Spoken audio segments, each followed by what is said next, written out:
Hi guys, ito po ay kamoteng kahoy tapos para siyang ginawang kamote Q or banana Q. Ayan. Nilaga mo kayo.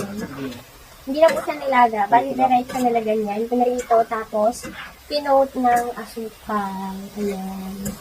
Niluto sa mantika. Oo, syempre. Oo, diba? Ito na po yung itsura niya nung naluto. O diba? Para po talaga siyang kamote Q, pero kamoteng kahoy yung ginamit. O, diba? Sarap. Titikman po natin siya. Hindi na po ito kailangang ilaga or pakuluan para lumambot. As is na po na ganito. Ayan, tinikman po natin siya guys at masarap po siya. Malinamnam na matamis.